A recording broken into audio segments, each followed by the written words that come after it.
catholiques et protestants, mais plutôt entre catholicisme et protestantisme. Parce que les catholiques ne pensent pas tous la même chose concernant leur religion, ni la pratique de leur religion. Et chez les protestants, c'est pareil. On ne pense pas forcément tous la même chose. Donc, par contre, ce que je peux comparer, c'est la doctrine des catholiques et la doctrine des protestants, parce qu'elle, elle est écrite. Voilà. Donc, avant de parler des différences, et ce qui a amené à parler des différences, il faut faire un petit peu d'histoire et donc revenir au début de l'Église. Et le début de l'Église, eh bien, il a eu lieu lors de la première Pentecôte, qui est relaté dans le livre des Actes, au chapitre 2, lorsque le Saint-Esprit descend sur les apôtres qui avaient été annoncé par Jésus-Christ. Il avait dit: j'enverrai le Saint-Esprit quand je serai remonté au ciel. Et donc, il descend sur les apôtres qui sont tous réunis à Jérusalem au cours d'une fête juive qui est la fête de Shavuot. C'est la fête des moissons ou le jour des prémices. Et donc, comme c'était une fête juive, il y avait là beaucoup de monde, parce que tous les juifs qui étaient dans tout le bassin méditerranéen venaient exprès pour cette fête à Jérusalem. Donc les juifs et puis les prosélytes venaient donc à Jérusalem pour cela. Et donc ils ont assisté à cet événement de la descente du Saint-Esprit sur les apôtres. Ensuite, l'apôtre Pierre a prononcé un discours devant toute cette foule. Et puis il y a eu donc des juifs qui se sont convertis à Jésus-Christ, qui ont cru et qui se sont fait baptiser.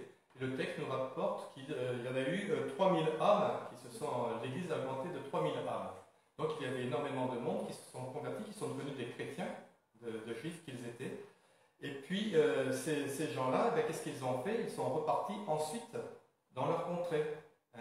Et dans le texte des Actes, il y a la liste de ces contrées d'où ils venaient. C'était tout le bassin méditerranéen, et ils venaient même de Rome.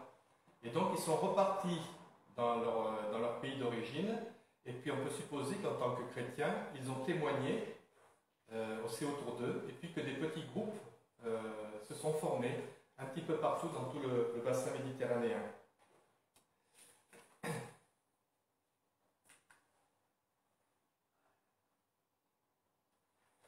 Et donc lorsque l'apôtre Paul va entreprendre ses voyages missionnaires et fonder des églises, il va certainement rencontrer de ces chrétiens de la première heure qui étaient réunis à Jérusalem.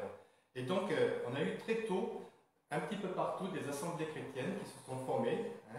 Et puis, avec à leur tête, si vous lisez le livre des Actes, notamment, à leur tête, on va nommer des anciens, on dit anciens ou évêques, qui vont être les responsables de ces églises locales, de ces assemblées locales.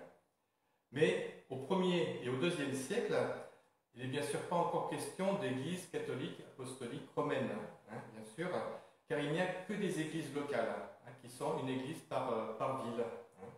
Et ce n'est que progressivement que l'église locale de Rome va devenir église catholique, apostolique, romaine. On va voir cela. Mais elle a pris un ascendant sur d'autres églises qui avaient aussi une grande importance, que ce soit l'église de Jérusalem, celle d'Antioche, celle d'Éphèse ou celle d'Alexandrie. Voilà. Vous avez été jusqu'à Lyon, alors ça, c'est pas les voyages de Paul qui sont retracés ici, mais c'est un petit peu comment l'Évangile a atteint un petit peu toute cette région, tout ce bassin méditerranéen. Il était jusqu'en Gaule. Voilà. Alors ces églises qui sont jeunes, eh bien, elles subissent régulièrement des persécutions, et jusqu'à la fin du IIIe siècle. Alors je me souviens moi, de ce tableau en fait, alors, je ne sais pas si vous n'êtes pas aussi vieux que moi, mais dans les livres d'histoire en primaire, il y avait cette photo-là, et c'était la persécution des chrétiens.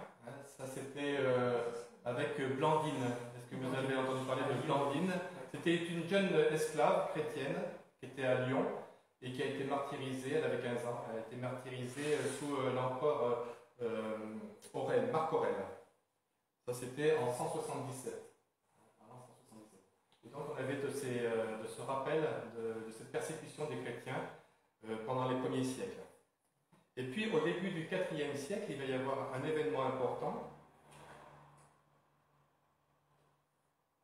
À l'époque, eh bien, il y avait deux empires. Il y avait l'Empire d'Occident et l'Empire d'Orient. L'Empire d'Occident, c'était l'empereur Constantin, et l'Empire d'Orient, c'était Licinius, il s'appelait.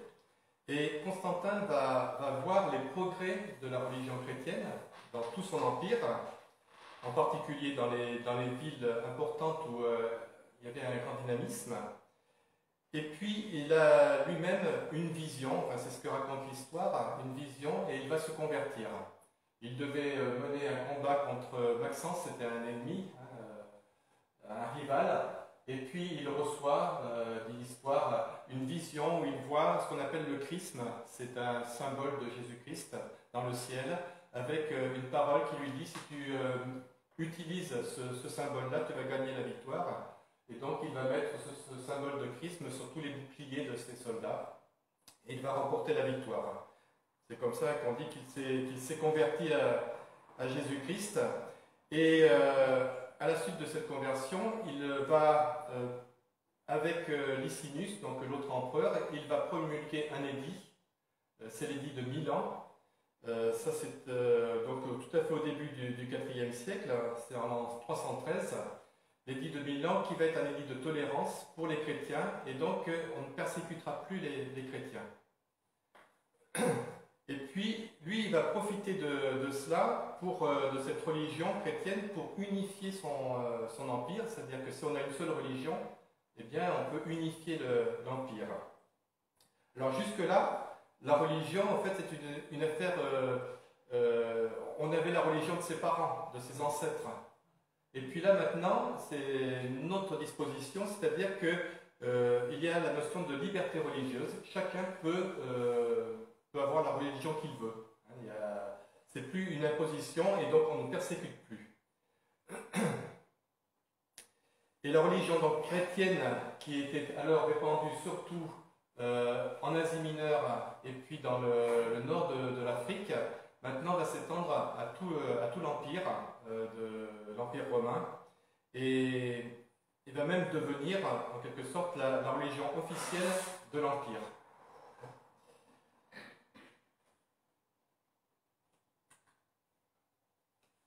C'est notamment à Constantin, en 325, il va convoquer le premier concile à Nicée, dans l'actuelle Turquie, et au cours de ce concile, donc il y a là tous les évêques, ou tous les anciens des différentes églises de tout l'Empire qui se rassemblent, parce qu'à l'époque il y avait une question doctrinale sur la divinité de Jésus-Christ. Et donc c'est dans ce concile-là qu'ils vont établir le credo, ou ce qu'on appelle le symbole de Nicée, donc à ce moment-là, en 325. Et quand on lit ce credo, nous croyons un seul Dieu, Père Tout-Puissant, etc., donc c'est la partie qui est à gauche, on peut dire, on est d'accord avec ce credo-là, qu'on soit catholique ou protestant. Et puis, un peu plus tard, donc en 381, il va y avoir un autre concile, c'est le premier concile de Constantinople, et là on va commencer à introduire dans le credo certaines expressions, comme on parle ici de la Vierge Marie, et puis ensuite on parle d'une église sainte, catholique et apostolique. Alors quand on parle d'église catholique et apostolique, on peut être d'accord avec cela, parce que le terme catholique veut dire universel. Donc l'église universelle, on est tout à fait d'accord avec cela, il y a une église universelle. Et apostolique parce qu'elle repose sur les apôtres, et donc jusque-là c'est tout à fait vrai. Et on va voir qu'après, les choses vont évoluer au cours du temps.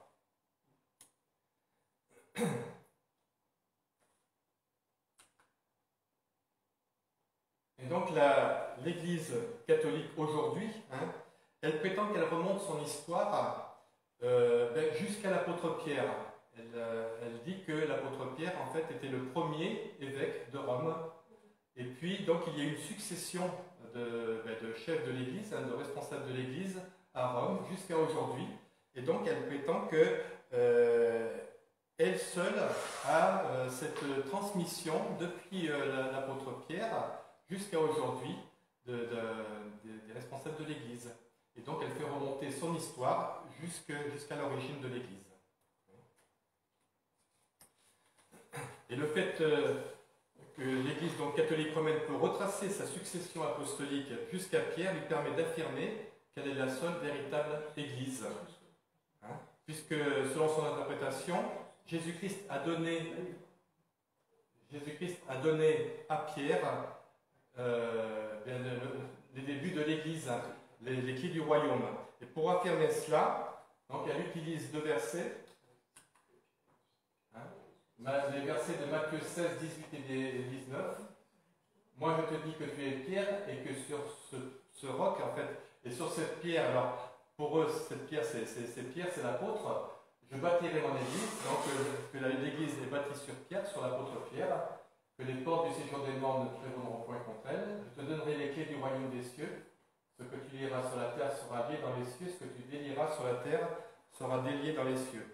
Et donc, l'Église interprète ce passage. Jésus-Christ a donné à Pierre, l'apôtre, les clés du royaume, et c'est sur lui donc que Jésus bâtit son Église, qui sera dirigée par tous les papes qui se succéderont par la suite. Alors, il faudrait bien sûr une étude pour expliquer que cette interprétation est totalement fausse. Ça, je pourrais le laisser à Albert, le soin de faire cette étude. Mais moi, je voudrais juste donner un verset, 1 Corinthiens 3:11, qui dit que personne ne peut poser un autre fondement que celui qui a été posé, c'est Jésus-Christ. Donc le fondement à l'Église, c'est Jésus-Christ, c'est pas un apôtre, c'est pas Pierre. Voilà. Une interprétation qui est donnée pour expliquer justement, quand Jésus dit à Pierre, tu es Pierre, et sur cette pierre je bâtirai mon Église, juste avant Pierre a dit, tu es le Christ. Et il a fait sa confession. Il a fait sa confession, et la pierre dont parle Jésus, ça serait son affirmation. Sur cette pierre que tu viens d'affirmer, sur cette confession de foi, qui reconnaissait le Christ, je bâtirai mon Église. Et en donc ça se rapporte à Christ. En fait. Oui, ça se rapporte forcément à Christ. Qui se vaut, de toute façon. Mais pas à Pierre qui n'était qu'un homme. Hein. Après, Pierre a ouvert, parce que c'est lui qui a ouvert le premier aux païens, etc. Donc on peut dire qu'il a ouvert, mais c'est pas lui qui est... L'Église ne repose pas sur lui, elle repose sur le fondement qui est Jésus-Christ uniquement. Voilà. Alors, depuis l'an 642, le pape porte le titre de souverain pontife. Quand je dis pape, en fait, tous les évêques de ces églises locales dont j'ai parlé tout à l'heure s'appelaient pape. Il n'y avait pas qu'un seul, c'était tous qui s'appelaient pape. Pape, c'est papa, c'est le père, c'est... voilà. Il y avait ce lien de paternité, en quelque sorte.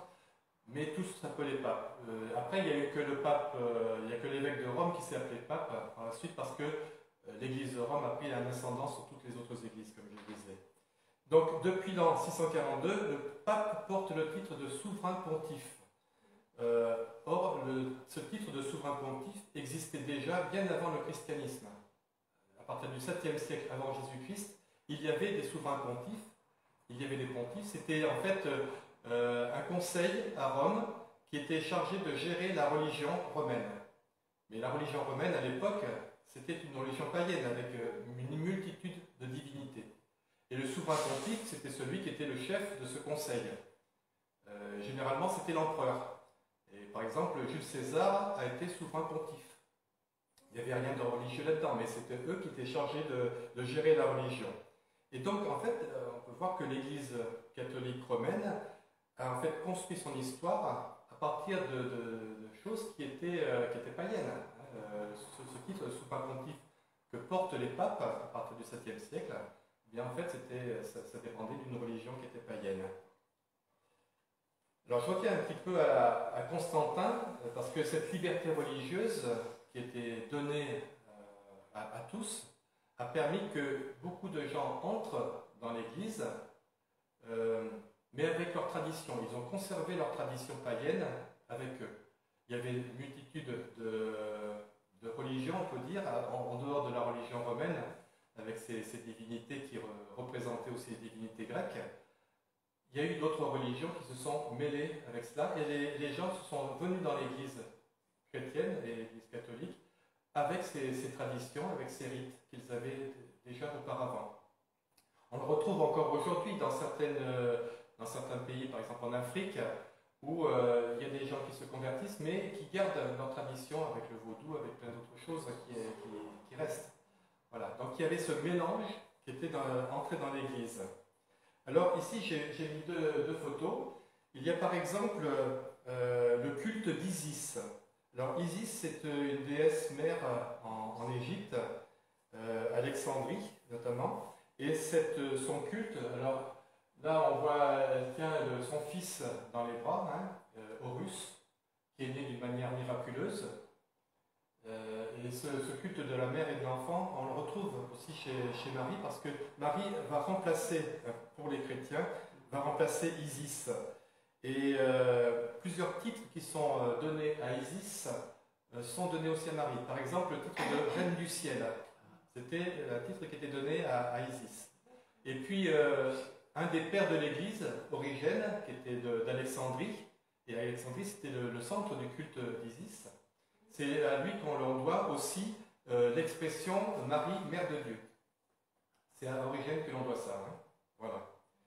Donc, on voit qu'il y a comme quelque chose qui existait déjà auparavant, qui était de l'idolâtrie, mais qui va entrer dans l'Église, hein, petit à petit, qui va évoluer. Et puis une autre religion qui existait à l'époque, dans les premiers siècles, qui date beaucoup plus longtemps, parce que ça date de 2000 ans avant Jésus-Christ, ça vient de Perse, mais dans l'Empire romain, ça s'est développé dans les premiers siècles, c'est le mitraïsme.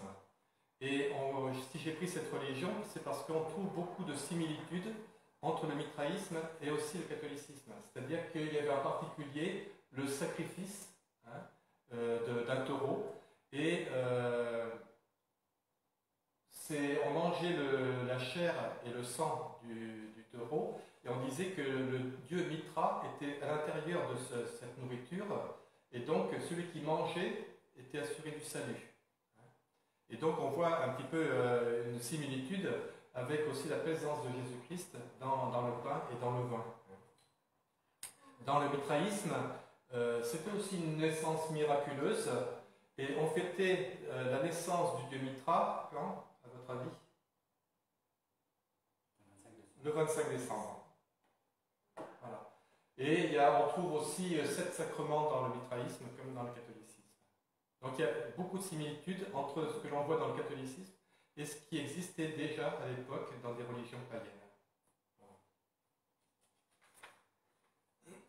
Et on pourrait multiplier bien sûr d'autres exemples de ces similitudes et de choses qui se sont intégrées à l'Église catholique. La suprématie de l'évêque de Rome, en fait, elle s'est faite avec le soutien des empereurs. Parce que pour l'empereur, le fait qu'il y ait une seule religion qui devienne officielle, eh bien ça garantissait l'unité de son empire. Et donc il y avait un lien très fort entre la politique et puis le religieux. L'évêque de Rome, comme je disais tout à l'heure, il tenait son autorité de Jésus-Christ directement, hein, puisqu'il est son représentant sur la terre. Ça signifie que lorsqu'il s'exprime ex cathedra, on dit, c'est-à-dire du haut de la chair, il ne peut pas se tromper. Sa parole est infaillible. Alors, l'infaillibilité du pape existe depuis pas mal de temps, mais elle a été établie en dogme en 1870. Hein, on a réaffirmé que le pape ne pouvait jamais se tromper quand il dit quelque chose du haut de la chair. Ah oui, oui, bien sûr. Ah oui. Sa parole c'est une révélation divine, c'est une révélation de Dieu, donc il ne peut pas se tromper. Même quand au cours du temps ça a évolué, que ça a changé. Même si ça va rentrer de l'année, c'est pas grave. Donc là c'est en fait un petit retour rapide sur l'historique, hein, pour voir d'où est née l'Église catholique et comment elle a évolué. Mais au XVIe siècle, donc cette unité de l'Église va être brisée par 3 événements qui sont concomitants. Il y a d'abord on passe d'une période qui s'appelle le Moyen-Âge, jusqu'à la fin du XVe siècle, à une autre période qui est la Renaissance. Et à la Renaissance, c'est le début de l'humanisme aussi. On recommence à étudier les textes dans les langues anciennes, et en particulier, on relit les textes sacrés, on commence à critiquer critiquer la religion, on critique l'Église, par rapport à ce qui se passe et puis ce que l'on lit dans le texte. Et donc ça va se développer, hein, cette critique textuelle. Et puis en même temps, il y a eu l'imprimerie. Hein, on parlait tout à l'heure avec la presse Gutenberg, l'imprimerie en 1450 à peu près. Et ces critiques, tous ces textes, toutes ces réflexions vont se diffuser très largement à partir du milieu du XVe siècle. Et donc ça va amener à poser des questions doctrinales aussi à l'Église. Le troisième point, c'est l'Église elle-même, et la papauté en particulier. On attend des réponses de l'Église qui n'en donne pas, et puis l'Église offre à la chrétienté un visage qui est plutôt, on va dire, désolant, parce que la vie qui est menée dans les églises, elle est complètement dissolue. C'est pas eux qui vont donner l'exemple, et ils sont plus attachés aux biens terrestres et matériels qu'aux biens spirituels. Voilà. Et puis il y a enfin l'indignation face à la campagne des indulgences. Alors, je dirais peut-être un petit mot de ce que c'est que les indulgences. Ces indulgences, à l'époque de Luther, elles sont là pour récolter de l'argent pour reconstruire la basilique de Rome, la basilique Saint-Pierre à Rome. Et en fait, Luther va donc se révolter contre ce principe d'indulgence, et il va placarder chez lui, donc c'est un moine allemand, un moine catholique allemand, il va placarder 95 thèses contre la hiérarchie catholique, contre l'autorité du pape et contre ce système des indulgences. Il va placarder ça sur la porte de la chapelle à Wittenberg, là où il habitait. Un mot donc sur les indulgences. Selon l'Église catholique, le péché, quand il est confessé, est pardonné, mais il y a toujours une peine temporelle. C'est-à-dire que le péché est pardonné, mais va falloir payer un certain temps quand même. Et pour payer ce temps, on va le passer dans un lieu qui est propre à l'Église catholique, qui s'appelle le purgatoire. Et donc c'est un petit peu une salle d'attente.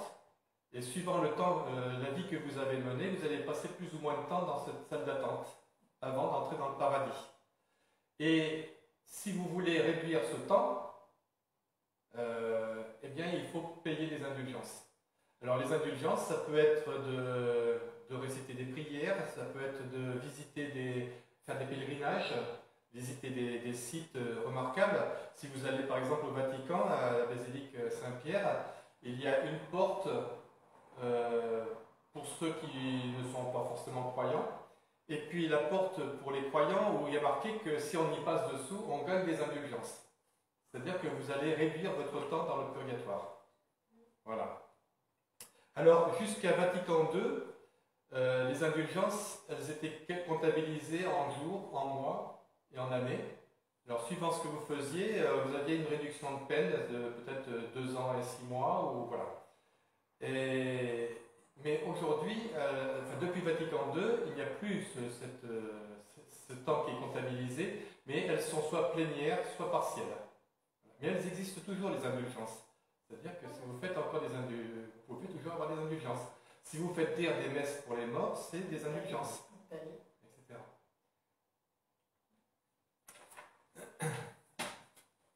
Alors, entre 1517 et 1521, 1521, c'est la date où Luther a été excommunié de l'Église catholique par le pape. Il y avait eu, d'abord ils ont essayé de le faire parler pour voir qu'il revienne dans l'Église catholique, mais comme il était contre la doctrine catholique, on l'a excommunié. Mais entre 1517 et 1521, tous ces écrits se sont diffusés largement en Europe. Et puis l'Europe a été comme ça divisée en 2 parties. Il y avait d'un côté les catholiques, c'est ce qui est représenté ici en rose, donc c'est plutôt la partie Europe du Sud, et puis la partie Europe du Nord, qui était plutôt protestante, avec l'Allemagne, et puis la Scandinavie, plutôt des luthériens, et puis il y avait aussi des calvinistes, plutôt côté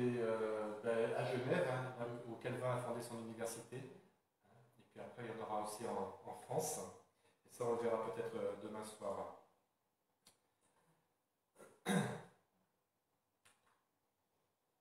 Pour les réformateurs, donc, il faut revenir à l'écriture seule, à la Bible seule, sola scriptura. Et c'est ce qui amène à rejeter certains dogmes catholiques qui ne sont pas écrits dans la Bible, qui sont même contradictoires avec la Bible. Dans l'Église catholique, en fait, il existe deux révélations. Il y a la révélation qui est l'Écriture, qui est la Bible, et il y a l'autre révélation qui est la tradition, avec un grand T. Et que ce soit la Sainte Bible ou la Sainte Tradition, forment ensemble une seule révélation de Dieu. Et donc on ne peut pas les séparer. On ne peut pas séparer l'Écriture de la tradition. Puisque j'ai dit tout à l'heure, celui qui a promulgué ces dogmes, il recevait la révélation de Dieu lui-même.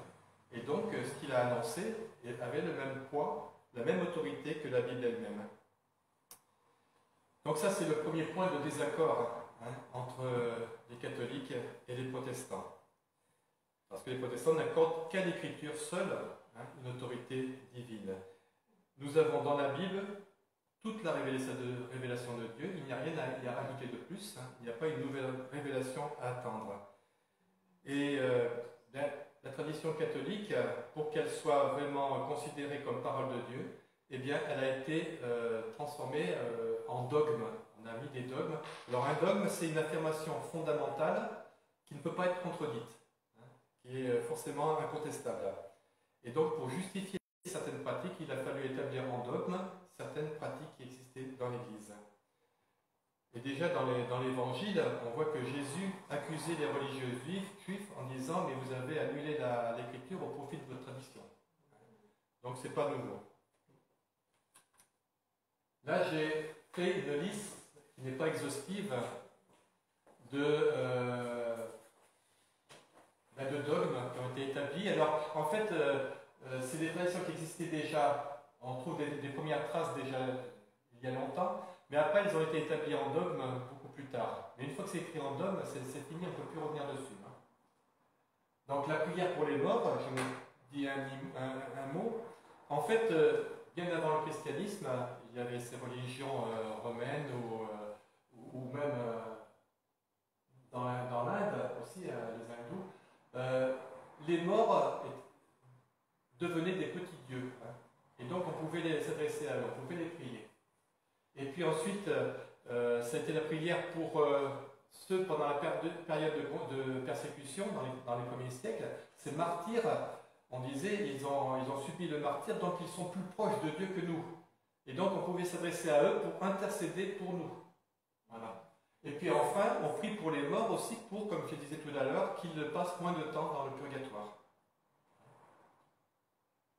Ensuite, l'Église catholique apostolique romaine, c'est au fil du temps que l'Église de Rome est devenue l'Église principale. Et puis donc, vu que le premier pape, selon elle, c'était Pierre, et que l'on fait remonter Pierre étant le fondement de l'Église, c'est elle qui est la seule véritable Église, quoi. Puisqu'on fait remonter jusqu'à Pierre qui est le fondement de l'Église. Et c'est lui qui a reçu autorité de la part de Jésus-Christ. Le culte en latin, alors ça a duré jusqu'à Vatican II, c'est-à-dire que la messe était toujours en latin. Et le curé, quand il fait l'Eucharistie, il est toujours tourné dos à l'église, à la salle, parce que, en fait, il est un petit peu comme le souverain sacrificateur dans l'Ancien Testament, c'est-à-dire que c'est lui qui représente l'assemblée devant Dieu. Et donc, c'est pour ça qu'il a toujours le dos tourné. Et si on voit un petit peu plus, en fait, on peut dire que dans l'Église catholique, on est resté dans l'Ancien Testament. Ils ont déjà tout l'uniforme, en quelque sorte, mais tous les rites, sauf avec l'encens, avec toutes ces choses, c'est ce que l'on retrouve dans l'Ancien Testament. Ils ne sont pas passés dans le Nouveau Testament avec l'Alliance de la grâce. C'est pour ça qu'on est toujours dans les œuvres aussi, avec les 10 commandements, et qu'il faut toujours faire des œuvres pour mériter le ciel. Voilà. Alors le culte en latin, donc on peut dire, après Vatican II, maintenant on parle en français courant, Sauf qu'il y a encore des églises en France, hein, il y en a un certain nombre, qui font toujours le culte selon avant Vatican II, hein, c'est-à-dire qu'ils prêchent toujours en latin. Et le pape qui utilise maintenant les réseaux, si tu veux appuyer une fois, je ne sais pas si ça marche. Oui, ça marche. Il utilise ses Twitter. Ouais. Moi je ne connais pas trop, mais voilà, et il parle en latin sur Twitter. Il fait des tweets en latin, toujours. Et si vous allez là-bas. Alors, vous connaissez pas le latin? Ah non. C'est sur la torture. Non, en fait, il dit qu'il ne faut pas que les enfants soient envoyés à la guerre. Il faut manifester pour que les enfants ne soient pas envoyés à la guerre. Et si vous allez retirer de l'argent sur les distributeurs au Vatican, alors je vais vous dire quand même quelque chose. Si vous lisez déductio ex pecuni, qu'est-ce que ça veut dire avec ça? Sur un distributeur de monnaie. Déduction. Déductio ex pecuni. Ben, pour retirer de l'argent, oui. Et retrae scidulam depositam, ça c'est pour retirer votre carte. Donc il faut comprendre le latin si vous voulez savoir comment faire avec un distributeur.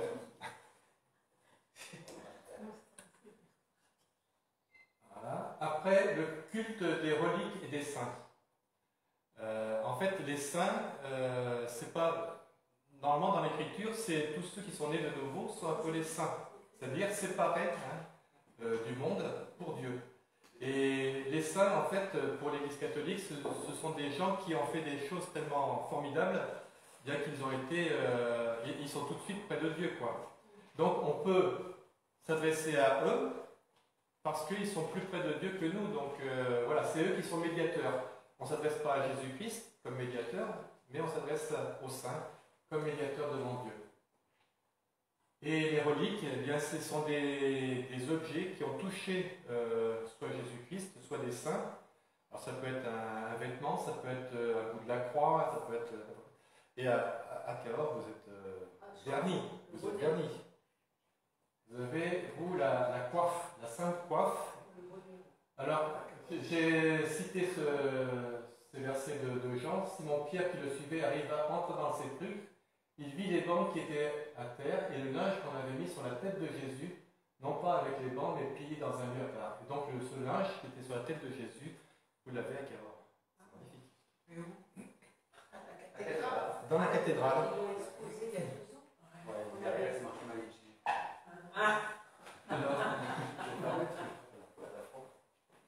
Non, mais laisse, c'est pas grave.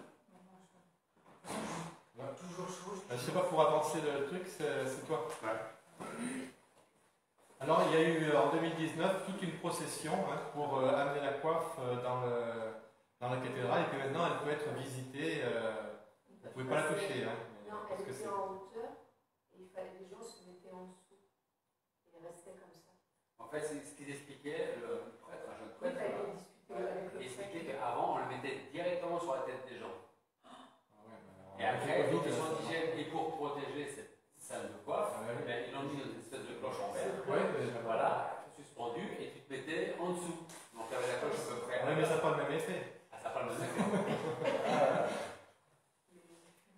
Et on l'a vu à Cahors. Ah oui, ça fait du monde. Et il y avait du monde Bah, bien sûr. qui restait en dessous, et comme s'ils ressentaient quelque chose de pouvoir mettre la coiffe. Oui.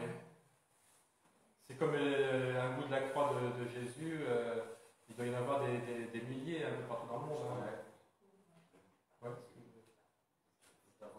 Faut que j'avance. Ah, d'accord. Donc voilà, faut se faire. Sous cette cloche de verre, une relique considérée depuis des siècles comme l'un des linges mortuaires ayant entouré la tête de Jésus. Accompagnée par de nombreux croyants, la Sainte Coiffe va retrouver sa place dans la cathédrale de Cahors à l'occasion de ce jubilé.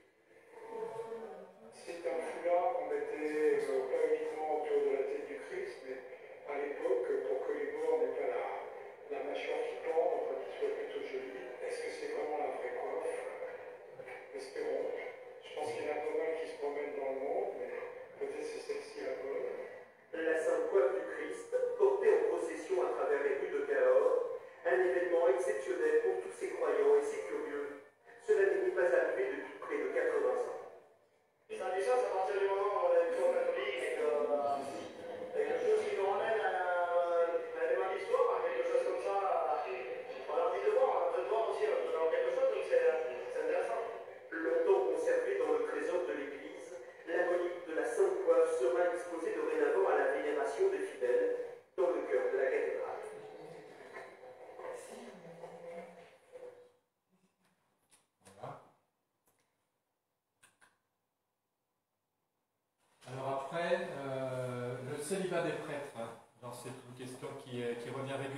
pourquoi les prêtres sont célibataires, et surtout avec tous les problèmes de pédophilie qu'il y a eu dans l'Église.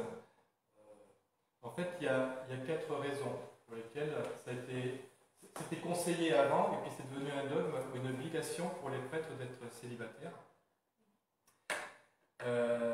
Les raisons, eh bien, la première peut-être, c'est parce que l'activité sexuelle était considérée comme quelque chose de sale. C'était une première raison. Après, c'est le fait que si on donne son amour on ne peut pas donner son amour à plusieurs personnes. Et donc, si on veut la donner à Dieu, on ne peut pas la donner à une femme. Il faut la donner à Dieu seul. Ensuite, la troisième raison, c'est parce que si on doit s'occuper de sa famille, de sa femme, de ses enfants, on n'a pas vraiment autant de temps que l'on pourrait avoir à consacrer à Dieu seul. Et puis la quatrième raison, qui est un peu plus, qui n'est pas forcément dite par l'Église catholique, c'est que si le prêtre n'avait pas d'enfant, que devenait son héritage? Il revenait à l'Église. Oui, mais généralement, dans les familles nobles en particulier, il y en avait un fils qui devait aller à l'armée et un fils qui devait être prêtre. Et donc, ils avaient quand même suffisamment d'argent, et cet argent revenait à l'église s'ils n'avaient pas d'enfants. Voilà. Donc, c'était une raison supplémentaire de demander, d'obliger les prêtres à être célibataires. Et puis ensuite, confession auriculaire, j'en ai parlé, c'est quand c'est de se confesser devant un prêtre qui peut pardonner les péchés à la place de Dieu. Alors, Jésus a dit, on a dit à Jésus, mais qui peut pardonner les péchés à part Dieu seul?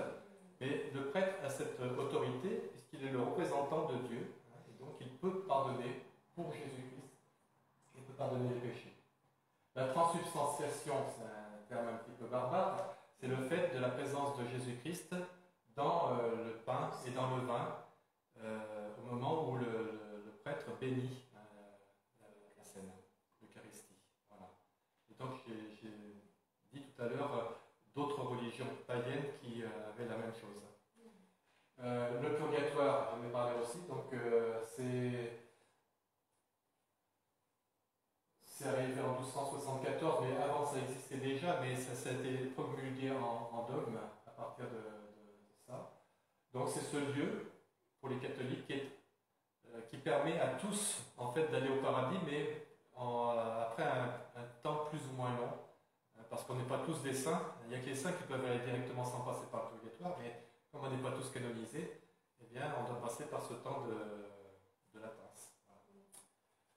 L'adoption des livres apocryphes, alors là, ces 2 points, l'adoption des livres apocryphes et la tradition égale à la Bible, c'était au moment du Concile de Trente, c'est-à-dire pendant la contre-réforme.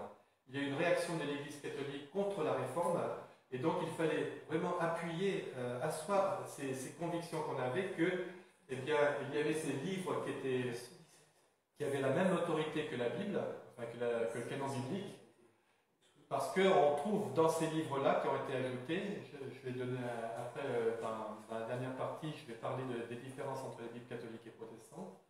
Dans ces livres-là, on arrive à justifier certains dogmes de l'Église catholique. Voilà.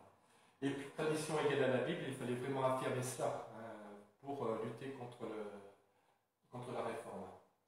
Après, 3 autres points, l'Immaculée Conception. Alors, c'est le fait que, bien, à partir de la chute, la mort s'est étendue à tous les hommes et le péché s'est étendu à tous les hommes. Le péché originel d'Adam et Ève, et on est tous touchés par cela. Sauf Marie. Marie n'a pas été touchée par le péché originel. Ça, c'est la doctrine catholique. Alors, l'Immaculée Conception, c'est pas, faut pas confondre avec le fait que Jésus-Christ est né de la Vierge Marie. Hein.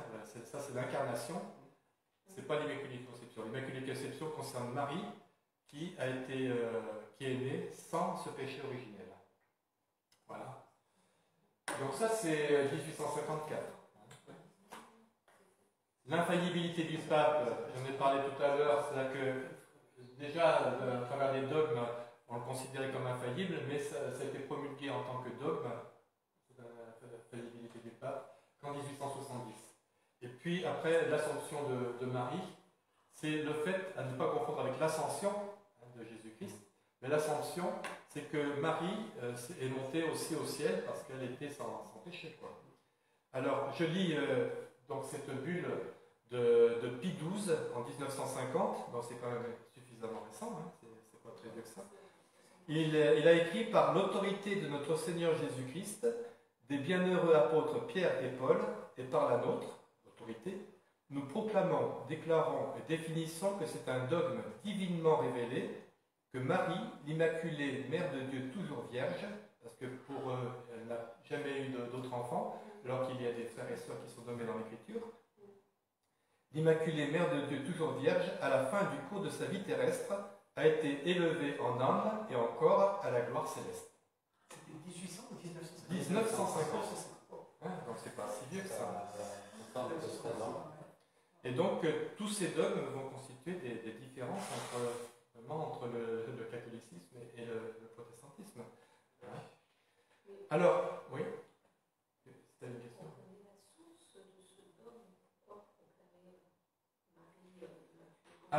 Alors c'est déjà beaucoup plus ancien qu'ils ont. Déjà quand on regarde dans les premiers pères de l'Église, certains ont mis Marie déjà avec certains pouvoirs. Sur l'Immaculée Conception, c'était déjà dès les pères de l'Église, certains commençaient à parler de ça. Mais ça s'est développé et puis ça a été après adopté. Mais ça justifie qu'il l'a pris, enfin, pour eux, du fait qu'elle soit ils la mettent sur le même plan que Dieu. Elle est médiatrice hein, pour les choses. Entre l'homme et Dieu, on s'adresse plutôt à Marie. Oui. Elle est médiatrice. Mais demain, quand je parle de la réforme en Quercy, je raconte un petit peu de l'histoire et vous verrez pourquoi Marie a autant d'importance en France notamment. Et si vous allez dans certains villages, on a rencontré des personnes qui étaient vraiment très ouvertes à l'évangile, hein, qui étaient très proches de se convertir, et puis dès qu'on parle de Marie, c'est fini, c'est un blocage complet. Parce qu'elle a un poids énorme en France. Et dans le Quercy, elle avait un poids énorme aussi parce qu'on est un pays attaché à la terre et attaché à la tradition. Et cette tradition, on veut que Marie ait une telle importance. La Bible entre les catholiques et les protestants. Et c'est vrai que si on les compare, on voit que dans la Bible catholique, il y a plus de livres. Au lieu d'en avoir 66, ils en ont 73. Donc il y a certains livres, il y a par exemple Judith, Tobie, 1 et 2 Maccabée, le livre de la de Baruch. Ce sont des livres qui sont en plus dans la Bible catholique. Alors pour quelle raison? Donc pour ça, il faut revenir au IIe siècle avant Jésus-Christ. À l'époque, c'est la langue grecque. Ces juifs, ils veulent avoir les écrits sacrés, en particulier la Bible, ils veulent l'avoir dans la langue grecque parce que c'est la langue qu'ils parlent couramment, le grec. Et donc, ils se mettent à traduire d'abord la Torah. La Torah, c'est la première partie de la Bible, de Deutéronome. Et donc, ils commencent à traduire ça, et puis ensuite, ils vont traduire les autres livres saints, ce qu'on appelle les Ketubim, les Enbim, c'est la partie prophète et les livres historiques. Et puis, c'est juste, excusez-moi. voilà, c'est la première partie. La Bible tout entière s'appelle le Tanakh. Par contre, qu'il y avait 72 savants juifs qui ont fait cela pendant 72 jours. Et donc, c'est pour ça que cette Bible a été appelée la Septante. Septante, pour les Suisses ou les Belges, ils savent que ça veut dire 70. Pour les Français. Voilà. Et donc, ils vont réaliser ces écrits sacrés, mais ils vont traduire aussi d'autres qui sont beaucoup plus récents, qui reposent plus sur une culture grecque. Et beaucoup étaient écrits déjà en grec. Donc, ils les rajoutent à cette Septante. Et donc, il y a ces écrits qui sont en plus, mais que je vous dis qu'ils ne sont pas que les premiers chrétiens ont utilisés, hein, quand vous lisez dans le Nouveau Testament des références à l'Ancien Testament, c'est souvent des références qui sont trouvées dans la Septante, dans cette version des Septante. Alors, à la fin du 1er siècle, c'est peut-être en réaction justement au fait que les chrétiens se sont accaparés cette Septante, qui était pour les Juifs leur Bible en quelque sorte, que les chrétiens aient cette version de la Septante. Ils vont commencer à la regarder et puis sélectionner quels sont les livres qui sont vraiment inspirés de Dieu. Et ils vont constituer ainsi le canon biblique. Et donc ils vont mettre de côté tous les livres plus récents qui sont de culture helléniste, grecque. Ils les mettent de côté et ils ne conservent que le canon biblique qui est le même pour les juifs et pour les protestants. C'est le canon qui est formé de 66 livres pour les protestants et de 24 livres pour les juifs parce qu'eux, ils découpent ces livres différemment que nous, mais c'est pour les juifs et pour les protestants. Tandis que les catholiques vont conserver la version de la Septante, donc ils comportent ces livres supplémentaires qu'on appelle apocryphes. Voilà. Et donc vous les avez, c'est marqué ensuite livre deutérocanonique. Est-ce que tu peux expliquer en 2 mots pourquoi on les appelle apocryphes, c'est ce que tu allais faire, et pourquoi est-ce qu'on ne les a pas dans la Bible protestante? Parce que, alors, apocryphe, je ne sais pas vraiment littéralement ce que ça signifie, mais en fait, après ils ont été appelés deutérocanoniques, ce qui veut dire deuxième canon. Mais s'ils n'ont pas été acceptés par les protestants, s'ils ne sont pas dans les Bibles protestantes, parce que les protestants ont dit, nous nous appuyons que sur ce que les juifs ont reconnu comme canon divinement révélé par Dieu. Puisque c'était les juifs qui étaient premièrement dépositaires de l'Ancien Testament, qui étaient dépositaires de la loi de Dieu, qui savaient exactement quels étaient les livres inspirés. Et donc les protestants sont rattachés uniquement à ce canon et ont enlevé, comme les juifs eux-mêmes, ont enlevé tous ces écrits plus récents que les livres sacrés, qui étaient plutôt de culture helléniste. Voilà. Mais qui avait demandé à traduire ces livres qui sont devenus des livres deutérocanoniques? À la base, ce sont des livres qui parlent de... C'est avant Jésus-Christ. C'était des écrits à la base juifs, c'est ça? Alors certains étaient en hébreu, certains étaient en grec. Voilà. Mais ils étaient tous d'inspiration helléniste. Ils étaient beaucoup plus récents que les derniers livres comme Malachie, Zacharie, quoi, si tu veux. D'accord. Ils étaient beaucoup plus récents. C'était écrit au niveau développé dans le bassin méditerranéen. Ils ont voulu tout traduire les livres sacrés et traduire d'autres livres religieux qui sont plus des légendes. Quand on lit un petit peu les apocryphes, c'est plus des légendes, quoi. C'est différent. C'est pas la même. On voit que c'est pas la même chose. Des valeurs historiques sans être inspirées, mais des valeurs historiques. Ça peut avoir des valeurs historiques, quoi. On n'a parlé que de la version 70, mais après, c'est en 380. C'est le pape de l'époque, Damas, qui va demander à un moine de traduire la version des 70, donc la version grecque, en latin, parce que en 380, c'est le latin qui est la langue officielle au niveau de l'Empire. Et donc il va demander de prendre la version des 70, qui est en fait une traduction de l'hébreu, pour la traduire en latin. Ça sera une traduction de traduction. Et donc Jérôme va commencer à le faire, et puis ça ne lui convient pas. Il va commencer à traduire la Septante, et puis après il va dire, mais autant que j'aille consulter directement les écrits d'origine en hébreu, et donc il va partir à Bethléem, et puis il va faire ce travail de traduction des livres à partir de l'hébreu. Mais comme il a eu la consigne de la part du pape Damas de traduire toute la Septante, il va traduire aussi en latin les livres apocryphes, qui n'ont pas été reconnus dans le canon juif. Donc il va traduire la Bible telle qu'elle est reconnue par les protestants, mais en plus il va y avoir ces écrits de grec en latin qui vont être ajoutés à cette Bible, et ça va former la Bible vulgate. Vulgate, ça veut dire de vulgaire, c'est-à-dire qu'elle a été traduite dans une langue vulgaire, qui est le latin. Et puis ça va devenir la version officielle de l'Église catholique, jusqu'à... C'est la seule version qui sera acceptée par l'Église catholique. Et comme tu disais, donc, au moment de la contre-réforme, La contre-réforme va donc ratifier cette Bible avec les apocryphes en disant qu'ils ont la même valeur et elle va complètement les intégrer dans la Bible. C'est-à-dire que Jérôme, quand il a traduit, il a précisé dans sa Bible, il a mis une introduction devant les livres apocryphes en disant qu'ils ne pouvaient pas être dignes d'une interprétation doctrinale, mais c'était des livres intéressants, mais on ne pouvait pas appuyer une doctrine sur ces livres-là.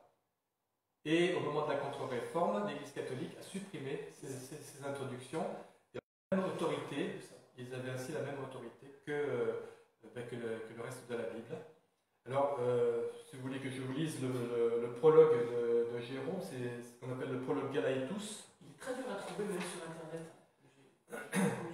Alors, ce prologue sur les Écritures doit être regardé comme une tête armée, couverte d'un casque, et propre à défendre tous les livres que je traduis d'hébreu en latin.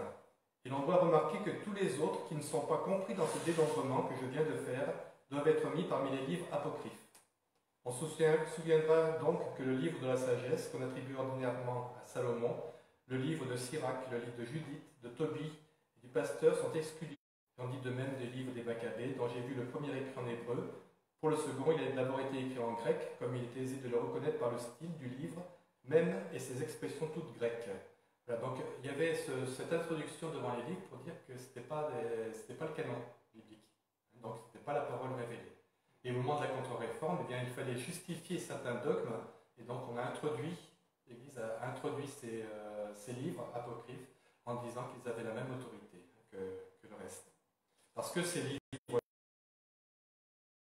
ils justifient certaines doctrines, comme la prière pour les morts, comme le purgatoire, comme les indulgences, voilà, ils justifient tout cela. Notamment dans le livre des Maccabées. Jérôme, C'était un moine, oui. C'était un moine, tout à fait. Alors, il y a plusieurs différences, bien sûr, on a vu entre le catholicisme et le protestantisme. Mais la réforme, pour moi, elle n'a pas été simplement une protestation contre les abus, simplement pour dire que le salut était par la foi seule, sans les œuvres.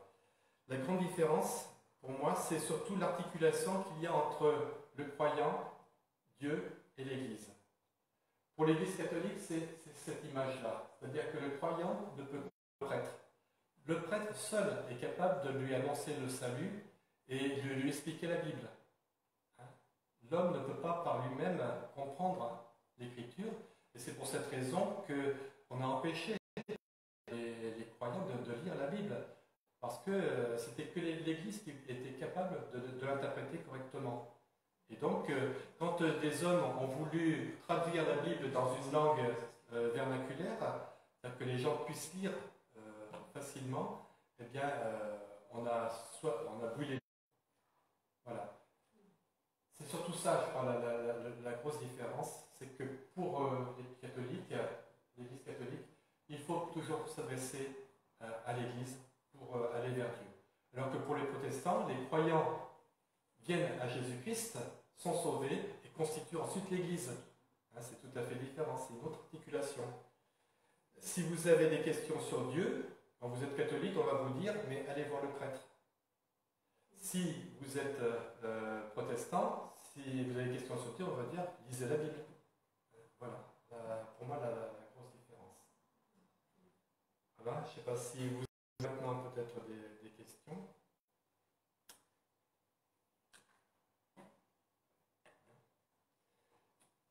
Je ne sais pas si c'était un peu... Juste une heure. Ça va? Ça intéresse tout le monde. Donc demain, c'est plus... On va regarder sur Cahors et puis les environs. Ça peut être intéressant de savoir l'historique de la région.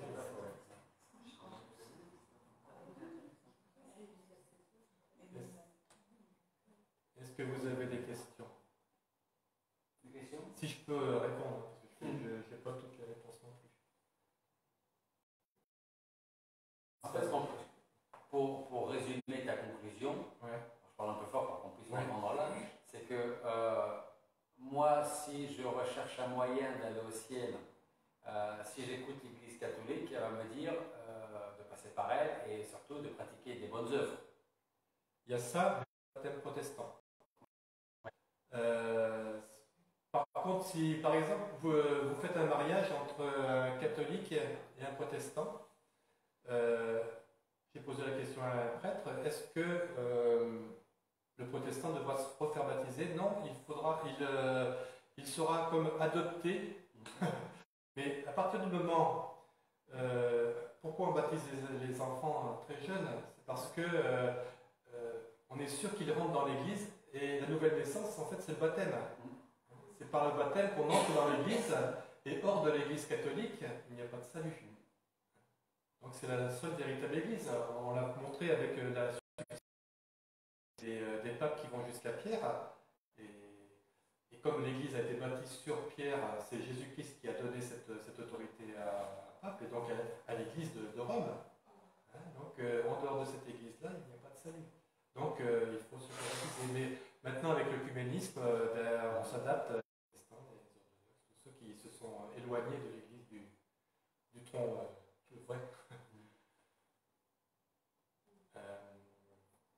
Qu'est-ce que je veux te dire de plus?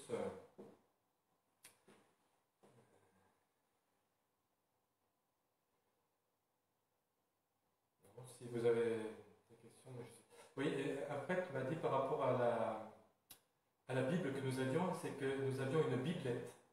Le mot être, toujours, ça rappelle, c'était au plus petit.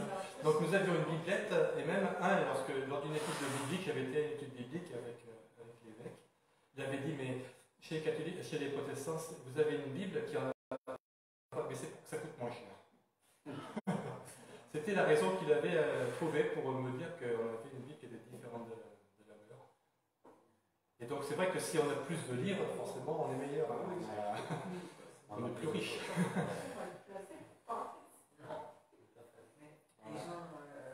Il est dans Proverbe 8. Oui, mais c'est un petit. Mais ça suffit, ça, c'est un résumé. Mais... Eux, ils ont besoin de plus, parce qu'ils sont voilà. moins. Ça doit être ça. Ils ont fait des dogmes sur l'homosexualité et tout ça, parce que non, l'homosexualité est condamnée par la Bible, donc pas les homosexuels. C'est ça qu'on fait toujours une différence, mais que ce soit dans l'Église catholique comme chez nous. Accepter le C'est le pape qui ne savait pas trop s'il n'avait pas des... Je pense pas qu'il revienne un peu là-dessus.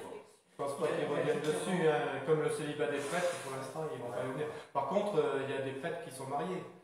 Dans certains pays, ceux qui étaient déjà mariés, on ne va pas divorcer forcément. Et on s'accommode aussi, on accepte certaines choses. Il a dit concernant l'homosexualité, je me rappelle, il était dans un avion.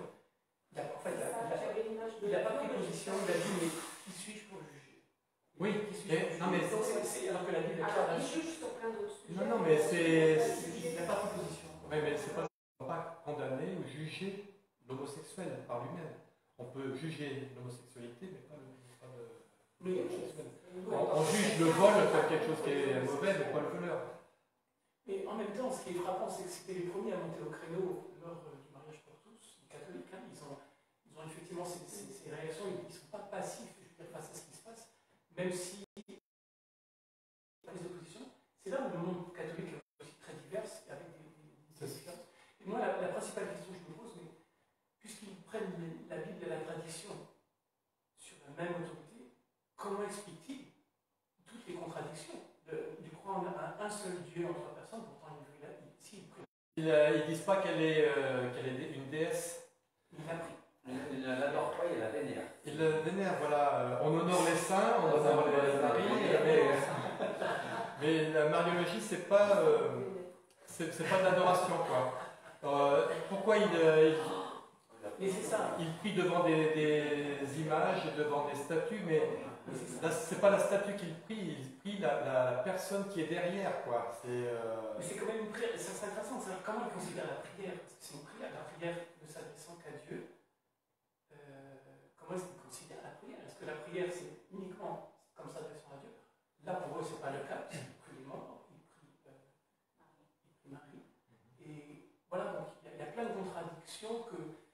lequel ils baignent, et c'est vrai que je pense que certains aussi sont conscients de cette tension entre... C'est pour ça que j'ai dit, moi je ne fais pas la différence entre catholique et protestant, mais plutôt entre catholique et catholique, parce que les gens peuvent penser des choses différentes, ils ne croient pas forcément à la même chose.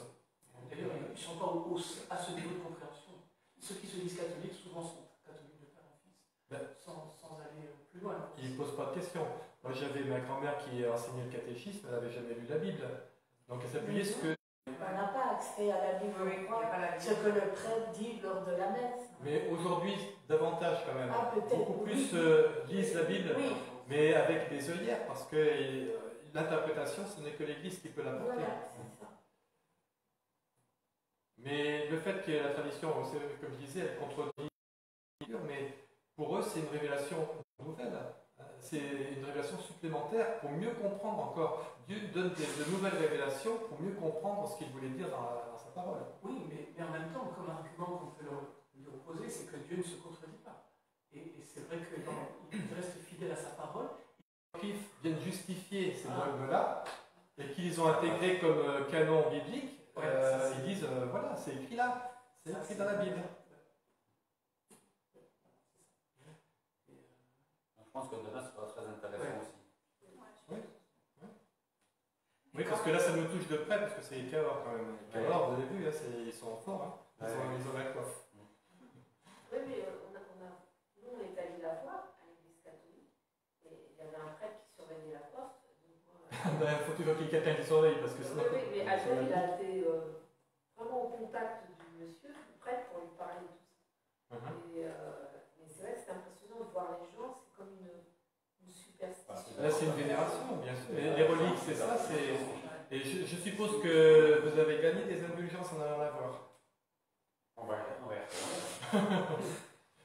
Mais je ne savais pas qu'ils avaient fait une procession dans Cahors. J'aurais aimé être là parce que voir comment les gens se comportent.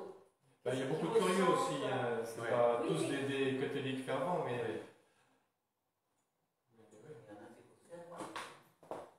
Il y en a, c'est pour te faire voir aussi. Oui, mais c'est quand il y a une